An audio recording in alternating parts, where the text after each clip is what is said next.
आपको सीधे लिए चलेंगे उत्तर प्रदेश, जहां जिस चुनावी धमाके की बात स्वामी प्रसाद मौर्य कर रहे थे, जिसका इंतजार हो रहा था, वो आज हुआ। स्वामी प्रसाद मौर्य समेत बीजेपी के बागी अखिलेश यादव के मंच पर सवार हुए। लखनऊ के समाजवादी पार्टी दफ्तर में सभी नेताओं के शामिल होने का कार्यक्रम रखा गया। मंच पर अखिलेश यादव ने खुद बागियों का स्वागत किया। हालांकि पूर्व मंत्री दारा सिंह आज समाजवादी पार्टी में शामिल नहीं हुए। कहा यह जा रहा है वो अपने समर्थकों के साथ 16 जनवरी को समाजवादी पार्टी में शामिल होंगे। इससे पहले सुबह से ही स्वामी प्रसाद मौर्य के बंगले पर नेताओं और समर्थकों का जमावड़ा लगा रहा। ये सभी लोग यहां से समाजवादी पार्टी के दफ्तर पहुंचे। बागियों का दावा यह है कि यह तो केवल शुरुआत है, इस्तीफे भारतीय जनता पार्टी से आने वाले दिनों में जारी रहेंगे। वहीं भारतीय जनता पार्टी आज अपने उम्मीदवारों का ऐलान करने को तैयार है। योगी आदित्यनाथ की अगर बात करें तो गोरखपुर में उन्होंने एक दलित परिवार के साथ मकर संक्रांति के मौके पर उनके घर खिचड़ी भोज किया।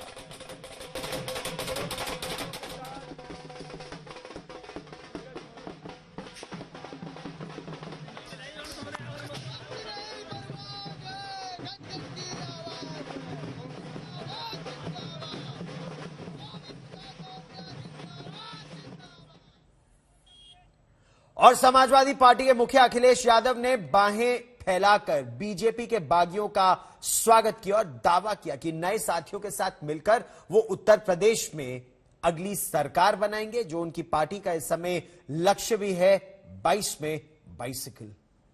आज बहुत ही शुभ दिन है। इधर नए साल के बाद ये त्योहार ऐसा है, बड़ी हर्षोल्लास के साथ मनाया जाता है और हमें लगता है सरकार के लोगों को पहले ही पता लग गया था कि यहां पर स्वामी प्रसाद मौर्य जी के साथ, धर्मपाल सैनी जी के साथ, धर्म सिंह सैनी जी के साथ बड़ी संख्या में लोग आ रहे होंगे। हमारे मुख्यमंत्री पहले ही गोरखपुर चले गए। हालांकि उनकी किसी ने टिकट बुक कर रखी है, वो 11 तारीख की टिकट थी, लेकिन आप लोगों के आ जाने से आज ही वो गोरखपुर चले गए और जरूरी है इन्हें वापस भेजना। इसलिए जरूरी है इन्हें वापस भेजना कि अगर पीछे मुड़ के देखें हम तो उत्तर प्रदेश को इन्होंने बर्बाद कर दिया है। कि जो गिनती हम लोगों ने बताई थी, मंच पे बैठे हुए लोग और यहां पर आए हुए सभी हमारे साथी और जो लोग समाजवादी रास्ते पर हैं और अंबेडकरवादी लोग हैं, ये दोनों लोग मिलकर के हो सकता है आक्रोश का साथ ले लेंगे तो हो सकता है 400 सीटें भी ये गठबंधन जीत जाए। क्योंकि जनता बैठी है, बदलाव के लिए बैठी है। जनता बदलाव के लिए बैठी है। जनता परिवर्तन चाहती है।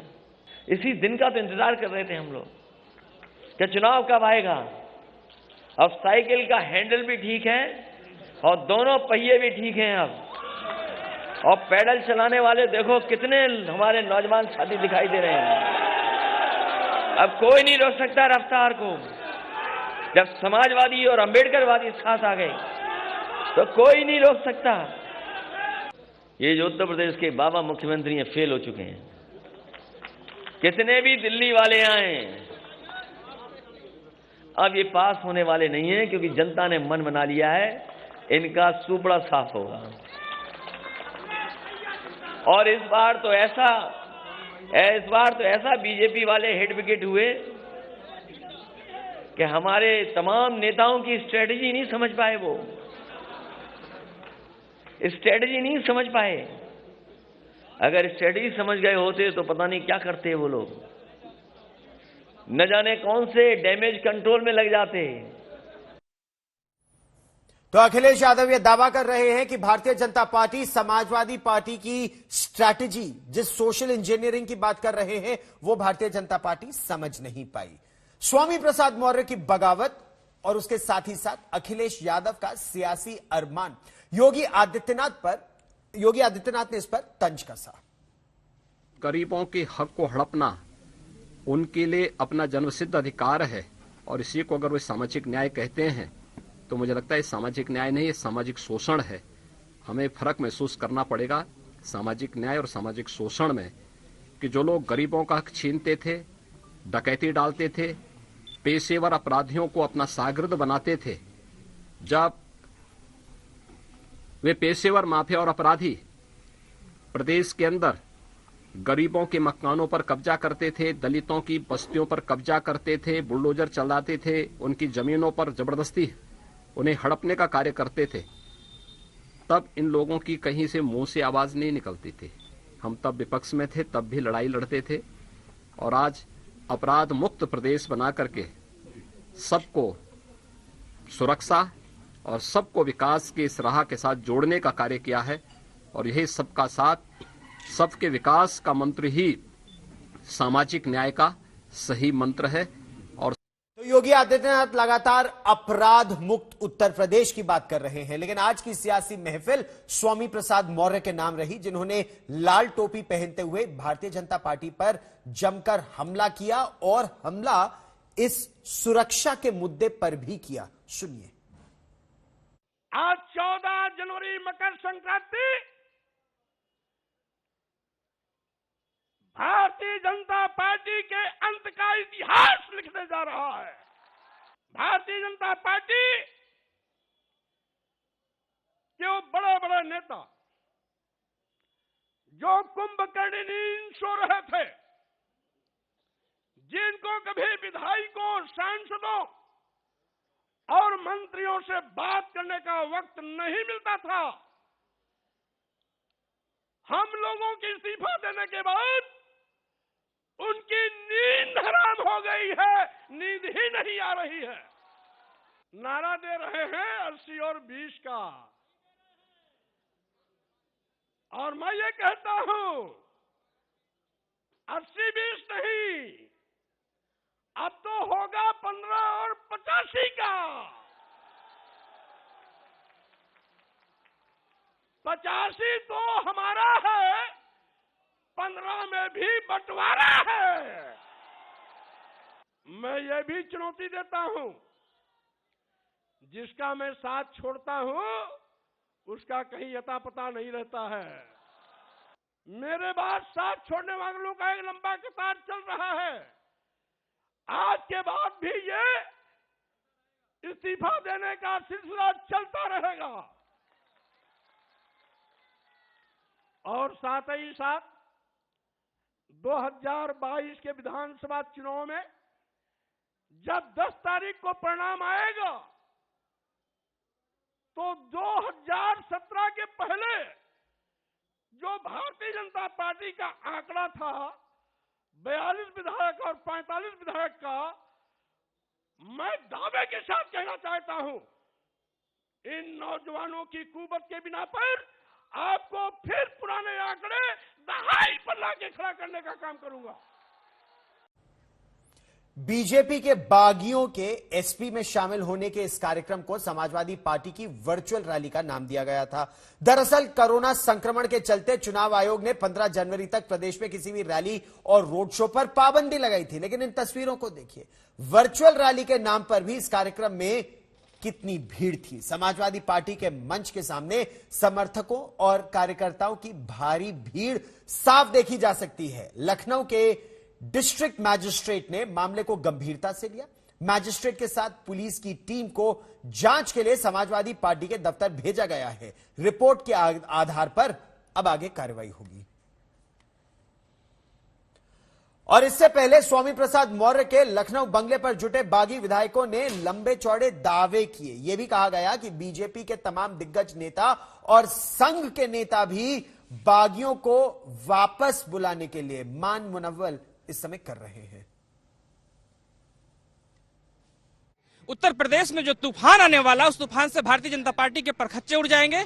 और जो हम लोग आज ज्वाइन कर रहे हैं, इसके साथ ही साथ लगभग रोजाना एक माननीय मंत्री गण और एक माननीय विधायक, 2-4 माननीय विधायकगण इस्तीफा देते रहेंगे। इस आप समझिए कोई रहना नहीं चाहता है वहां पर। और ये चुनाव दलित, पिछड़ा, अल्पसंख्यक बनाम भारतीय जनता पार्टी हो गया है।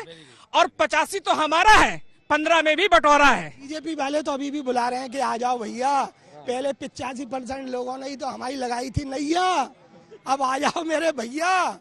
85% लोगों ने हमारी पार लगाई थी नैया, आ जाओ मेरे मल्ला भैया, हमारी नाव लगा जाओ किनारे। ये वाले लोग हैं सर।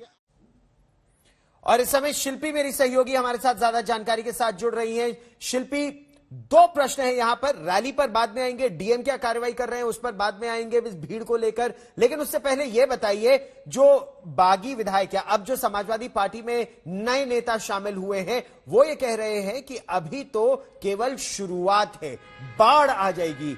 इस बात में कितनी सच्चाई? बीजेपी ये कह रही थी कि लगभग 100 विधायकों के टिकट कट सकते हैं। क्या बागियों का अब लंबा तांता लगने वाला है सपा की तरफ? बिल्कुल, देखिए गौरव, ये चिंता बीजेपी में भी है। एक मैं आपको अपडेट दे दूं कि अभी थोड़ी देर पहले ये सूचना आई थी कि पार्टी कार्यालय, जहां पर इस समय हम हैं, बीजेपी कार्यालय लखनऊ में, यहां पर केशव प्रसाद मौर्य की एक प्रेस कॉन्फ्रेंस होने वाली है, वो मीडिया से बात करेंगे।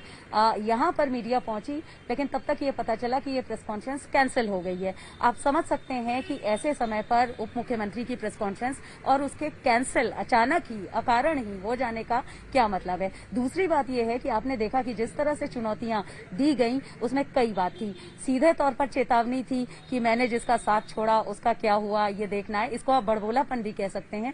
लेकिन इसके साथ ही बीजेपी की पूरी एक स्ट्रेटेजी जो ओबीसी को साथ लेने के लिए 2014 के बाद से बीजेपी ने शुरू की थी, उत्तर प्रदेश में कम से कम, उसको लेकर के अब एक सवाल उठा दिया है स्वामी प्रसाद मौर्य ने। और इस बहाने हम कह सकते हैं कि सभी सियासी विरोधी इसी बात को लेकर के निशाना साधेंगे। स्वामी प्रसाद मौर्य ने गौरव एक और बहुत खास बात कही, वो ये कि हम यानी स्वामी प्रसाद मौर्य और केशव मौर्य को कहा गया था कि मुख्यमंत्री बनेंगे, लेकिन मुख्यमंत्री गोरखपुर से लाकर के किसी को बना दिया गया। यानी साफ तौर पर वो केशव मौर्य को भी एक विक्टिम के तौर पर या सहानुभूति के पात्र के तौर पर दिखाने की कोशिश कर रहे हैं, बीजेपी पर निशाना साधने के लिए। देखा जाए तो ये अपने आप में बहुत बड़ी बात है, क्योंकि ये बात पिछले कुछ समय से और शुरुआती दौर में भी लगातार होती रही है केशव मौर्य को लेकर के और उनकी नाराजगी को लेकर के। ऐसे में स्वामी प्रसाद मौर्य का ये कहना अपने आप में मायने रखता है। इसकी वजह यह है कि आगे आने वाले समय में आप जान लीजिए कि बीजेपी को अपनी इस ओबीसी स्ट्रेटेजी को बनाए रखने के लिए कई ऐसे प्लान्स लाने होंगे, योजना लानी होगी, और अब शायद मजबूरी हो कि केशव मौर्य या जो दूसरे पार्टी में पिछड़े नेता रह गए हैं उनको पार्टी ज्यादा तवज्जो दे। ये भी एक मजबूरी पार्टी की हो सकती है। क्या होगा ये आने वाला समय बताएगा। लेकिन आज केशव मौर्य की प्रेस कॉन्फ्रेंस कैंसिल हुई है, हो सकता है शाम तक करें या कल करें और बताएं कि स्वामी प्रसाद मौर्य ने जो कहा है वो गलत कहा है और मेरी पार्टी ने हमेशा मेरे साथ न्याय किया है। लेकिन पार्टी की पूरी एक स्ट्रेटेजी जो ओबीसी वोट को लेकर है, उसको नए सिरे से रिव्यू अब बीजेपी को करना होगा उत्तर प्रदेश चुनाव से पहले। और शिल्पी, ये ताना लगातार अखिलेश यादव भी दे रहे हैं कि जो अखिलेश यादव की स्ट्रैटेजी थी या जो सपा की स्ट्रैटेजी थी, उसको भारतीय जनता पार्टी भांप नहीं पाई। आप इस खबर पर नजर बनाए रखें। ताजा जानकारी के लिए फिर मैं आपके पास लौटूंगा। राजनीति के केंद्र में रहे अयोध्या के लिए आज का दिन बेहद अहम है। आज उत्तर प्रदेश के मुख्यमंत्री योगी आदित्यनाथ के अयोध्या से चुनाव लड़ने का औपचारिक ऐलान हो सकता है। बीजेपी आज उत्तर प्रदेश की पहली सूची जारी करने वाली है और जिस एक नाम पर सबकी नजर है वो अयोध्या और उत्तर प्रदेश के मुख्यमंत्री योगी आदित्यनाथ का। अयोध्या को इस ऐलान का, इस खबर का इंतजार है और वहां खासतौर पर सदर सीट पर जबरदस्त हलचल भी है।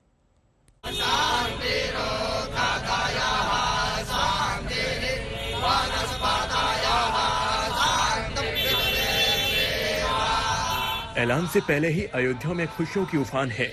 जब से योगी आदित्यनाथ के चुनाव लड़ने की खबर आई है, अयोध्या के साधु संत, अयोध्या के राम भक्त और बीजेपी समर्थक उत्साह में हैं। राम जन्मभूमि के जय, राम जन्मभूमि के जय, राम लला सरकार की जय, हनुमान जी महाराज की जय, योगी आदित्यनाथ जी की जय। अयोध्या से उनका यदि ये चुनाव लड़ते हैं तो हम सब उनका स्वागत करते हैं और स्वागत करेंगे। तो एक पीठाधीश्वर पीठ की महत्ता को जानता है, अयोध्या का कैसे विकास होना चाहिए, यहाँ के लोगों के साथ कैसे न्याय होना चाहिए, ये हमारी समझ से ठीक समझ सकते हैं। तो यहाँ के एमएलए हो जाएंगे, मुख्यमंत्री के रूप में और दूसरी सरकार फिर ये बना लेंगे तो और ज्यादा कार्य करेंगे।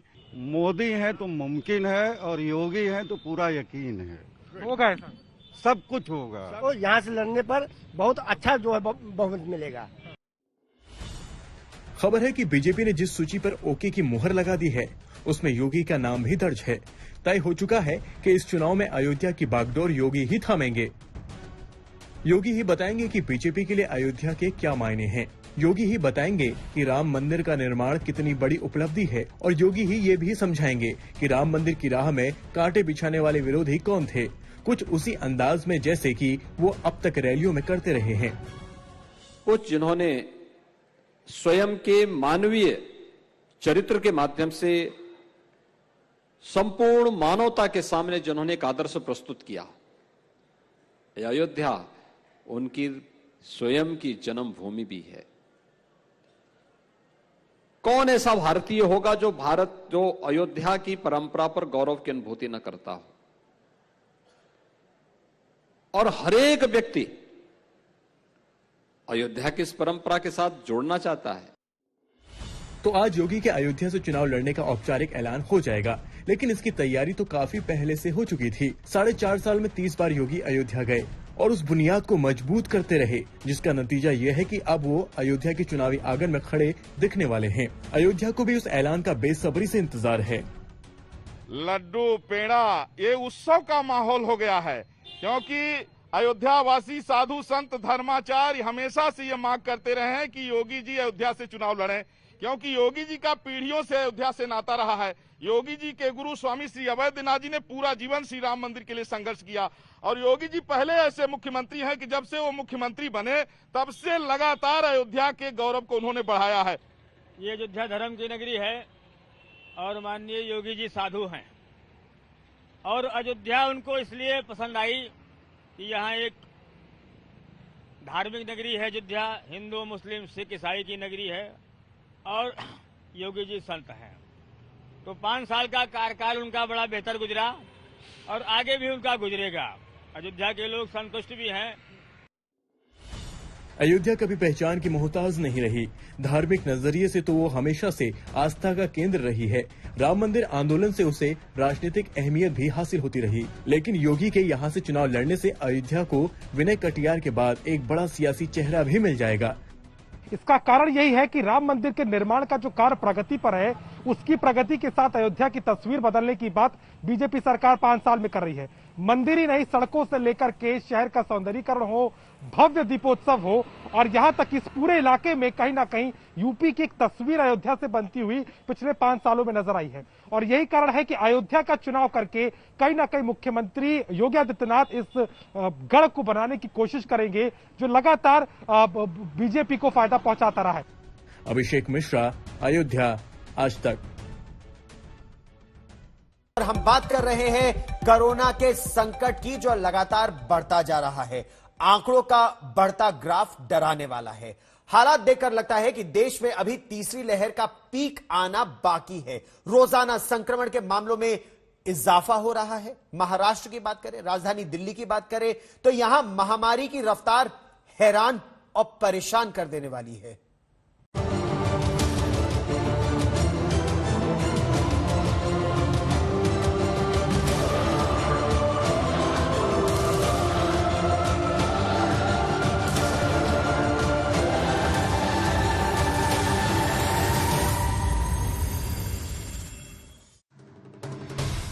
दिल्ली डरी सहमी सी है।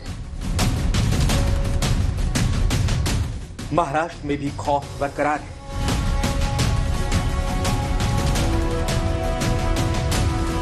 लेकिन क्या दोनों राज्यों में हालात कंट्रोल में है? क्या तीसरी लहर का प्रभाव कम हो रहा है? दिल्ली महाराष्ट्र ने तमाम जतन कर लिए हैं। कोविड प्रोटोकॉल अमल में लाया जा चुका है। सख्ती बढ़ा दी गई है। नाइट कर्फ्यू का दौर चल रहा है। स्कूल कॉलेज की छुट्टियां कर दी गई है। लोहड़ी के त्योहार पर वायरस का डर छाया रहा। नाइट कर्फ्यू के दौरान सख्ती बढ़ा दी गई। आज मकर संक्रांति के दिन भी माहौल में कोरोना का डर हावी रहा। मामले काफी बढ़ रहे हैं, इसमें कोई दो राय नहीं है। हम सब लोग जानते हैं कि ओमिक्रॉन की ट्रांसमिसिबिलिटी बहुत ज्यादा, बहुत इन्फेक्शियस वायरस है और पॉजिटिविटी रेट भी लगभग 29 क्रॉस कर चुका है। लेकिन चिंता की कोई बात नहीं है। हॉस्पिटलाइजेशंस बहुत ज्यादा लो हैं, डेथ्स काफी लो हैं, तो लोगों को चिंता की जरूरत नहीं है, पैनिक करने की जरूरत नहीं है।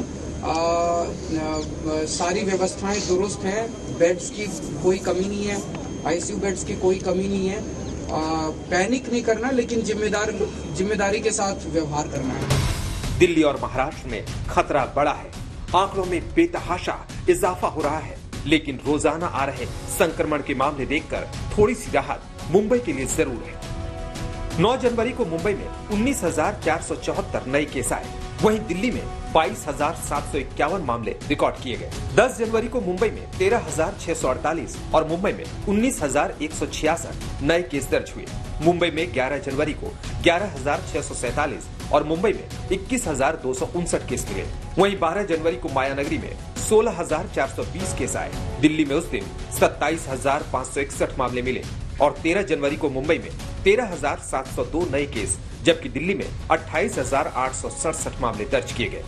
यानी मुंबई राहत की सांस लेने लगी, लेकिन दिल्ली अभी भी संकट के भंवर में उलझी पड़ी है।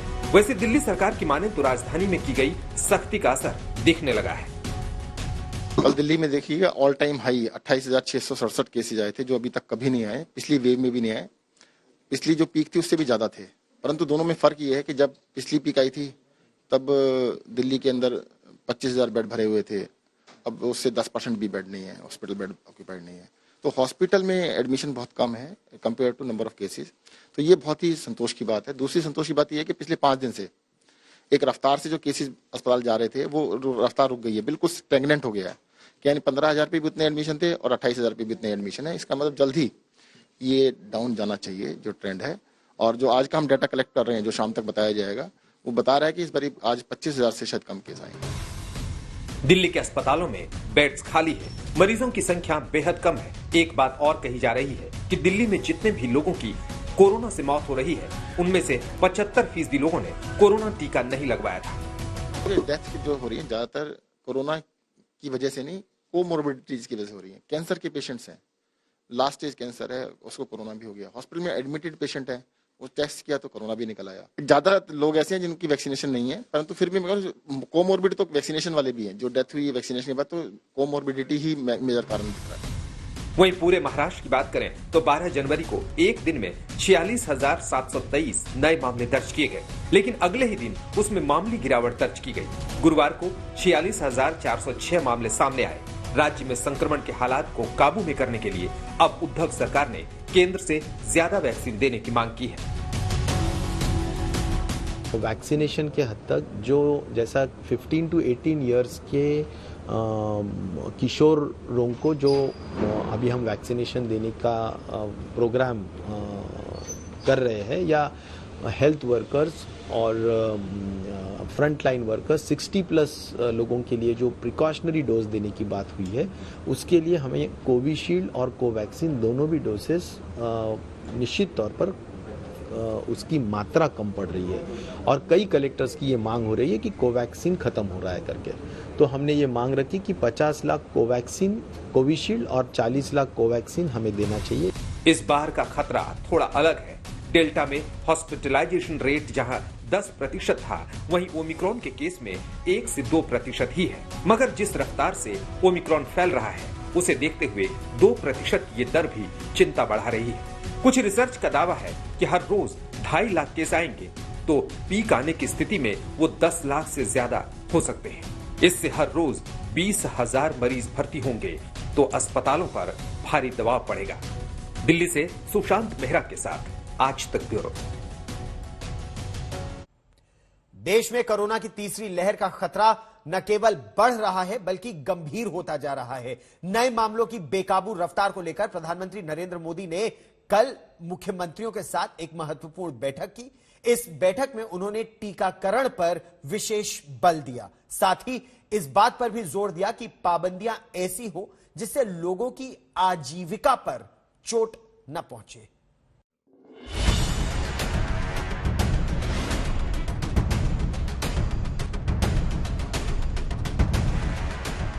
कोरोना के संक्रमण काल ने बढ़ाई टेंशन। देश में तीसरी लहर से गहराया संकट। संक्रमण से बचाव को लेकर पीएम मोदी का मंथन। कैसे सुधरे हालात, कैसे रुके संक्रमण? सवाल बेहद अहम है। रोजाना जारी होने वाले आंकड़े बता रहे हैं कि इस महामारी की तीसरी लहर ने देश को परेशान कर दिया है। उन्हीं पर मंथन के लिए प्रधानमंत्री मोदी ने गुरुवार की शाम मुख्यमंत्रियों के साथ एक अहम बैठक की। उन्होंने ओमिक्रॉन जैसे तेजी से संक्रमित करने वाले वेरिएंट को लेकर सभी को आगाह किया। साथियों, ओमिक्रॉन को लेकर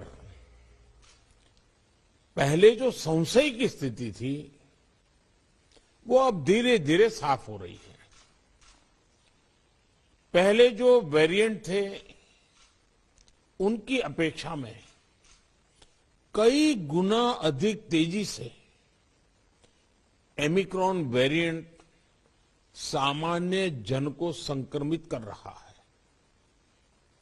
अमेरिका जैसे देश में एक दिन में 14 लाख तक नए केसेस सामने आए हैं।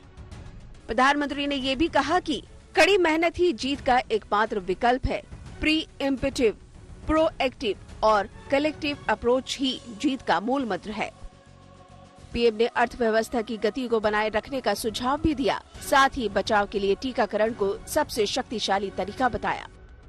हमें सतर्क रहना है, सावधान रहना है, लेकिन पैनिक की स्थिति न आए इसका भी हमें ध्यान रखना ही होगा। हमें ये देखना होगा कि त्योहारों के इस मौसम में लोगों की और प्रशासन की अलर्टनेस कहीं से भी कम न पड़े। पहले केंद्र और राज्य सरकारों ने जिस तरह प्रीएम्प्टिव, प्रोएक्टिव और कलेक्टिव अप्रोच अपनाई है, वही इस समय की जीत का मंत्र है। प्रधानमंत्री मोदी की यह बैठक उस वक्त में हुई जब देश के कुछ राज्यों में स्थिति गंभीर हो चुकी है। संक्रमण की रफ्तार इतनी तेज है कि देश भर में एक दिन के संक्रमण का आंकड़ा 2.5 लाख के पार जा चुका है। महाराष्ट्र में 46,406 नए केस मिले, जो बुधवार की तुलना में थोड़े कम है। दूसरे नंबर पर दिल्ली है, जहां गुरुवार को 28,867 नए मामले मिले। कर्नाटक में कुल 25,005 केस मिले, तो तमिलनाडु में एक दिन में 20,911 लोग संक्रमित पाए गए। वहीं पश्चिम बंगाल में 23,467 नए केस दर्ज किए गए। खतरा बेशक कम हो, लेकिन राज्य सरकारें तैयारियों को पुख्ता रखना चाहती हैं।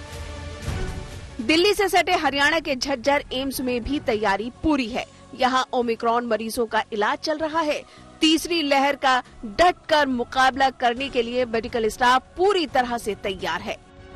तीसरी लहर में डॉक्टर्स भी अब धीरे धीरे चपेट में आ रहे हैं। ओमिक्रॉन चूंकि सबसे ज्यादा कंटेजियस है, डेल्टा वेरिएंट से भी ज्यादा कंटेजियस है, इसलिए डॉक्टर्स की संख्या हमने देखी दिल्ली एनसीआर में भी ज्यादातर देखने को मिल रही है। ऐसे में एम्स झज्जर के डॉक्टर किस तरह से 24 घंटे पूरी तरह से तैनात होकर अपनी ड्यूटी कर रहे हैं। ओमिक्रॉन डेल्टा से भी ज्यादा कंटेजियस है। मैम, ये बहुत ही हमारे लिए बहुत बड़ी एक चुनौती है। ठीक है, हम लोग तो अपनी फैमिली के साथ भी रहते हैं, यहाँ पेशेंट्स के कांटेक्ट में आते हैं कंटिन्यू, और वो वहाँ जाके अपनी फैमिली को भी डील करना पड़ता है। छोटा बेबी भी है 2.5 ईयर का, तो हम लोग जितना हो सके उनसे डिस्टेंस मेंटेन करने की कोशिश करें। तमाम उम्मीदों के बीच एक खबर ये भी है कि सरकार जीनोम सीक्वेंसिंग की रणनीति में बदलाव कर सकती है। सूत्रों के मुताबिक अब रैंडम सैंपलिंग की बजाय अस्पताल में भर्ती मरीजों का या फिर जिनकी कोरोना से मौत होती है उनका सैंपल जीनोम सीक्वेंसिंग के लिए भेजा जाएगा। स्नेहा मोदानी के साथ पंकज जैन, दिल्ली, आज तक। दुनिया भर में कोरोना के बढ़ते प्रकोप के बीच विश्व स्वास्थ्य संगठन ने चेतावनी जारी की है। वर्ल्ड हेल्थ ऑर्गेनाइजेशन ने कहा है कि कोरोना का नया वेरिएंट ओमिक्रॉन इम्यून सिस्टम को चकमा दे सकता है, तो वही संक्रमण से होने वाली मौत से बचने के लिए वैक्सीन को बेहद जरूरी बताया।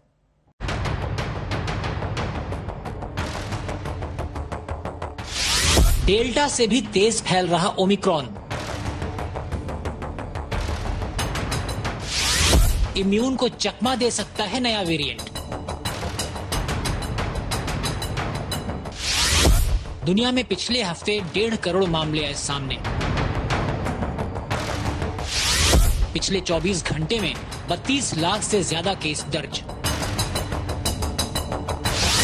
संक्रमण से होने वाली मौत से बचने के लिए वैक्सीन जरूरी। कोरोना वायरस का ओमिक्रॉन वेरिएंट डेल्टा वेरिएंट के मुकाबले तेजी से आगे निकल रहा है और पूरी दुनिया में इस वेरिएंट के संक्रमण के आंकड़े तेजी से बढ़ रहे हैं, जिसे लेकर WHO ने चेतावनी जारी की है। विश्व स्वास्थ्य संगठन ने कहा कि ओमिक्रॉन कोरोना के डेल्टा वेरिएंट को मात दे सकता है। कुछ देशों में ओमिक्रॉन को डेल्टा पर हावी होने में समय लग सकता है। हालांकि एक राहत की बात यह भी है कि अन्य वेरिएंट की तुलना में ओमिक्रॉन से बीमारी की गंभीरता कम पाई जा रही है। डेल्टा वेरिएंट की तुलना में भले ही ओमिक्रॉन से बीमारी के कम गंभीर होने को लेकर कुछ आंकड़े हैं, लेकिन ये हल्की बीमारी नहीं है, क्योंकि ओमिक्रॉन के चलते भी दुनिया के कई देशों में लोगों को अस्पताल में भर्ती कराने की नौबत आ ही रही है। वहीं यूरोपियन मेडिसिन एजेंसी यानी EMA की माने तो ओमिक्रॉन वेरिएंट कोरोना महामारी के खतरे का अंत भी कर सकता है। फिर ये ऐसी हल्की बीमारी बनकर रह जाएगा जिसके साथ इंसान अपना जीवन आराम से जी सकता है। अन्य देशों के डेटा और ओमिक्रॉन के चाल चलन से एक बात तो कंफर्म होती है कि अगर वैक्सीनेशन पर और ज्यादा जोर दिया जाए और नियमों का पालन किया जाए तो कोरोना की तीसरी लहर से जल्द ही पार पाया जा सकता है। आज तक ब्यूरो।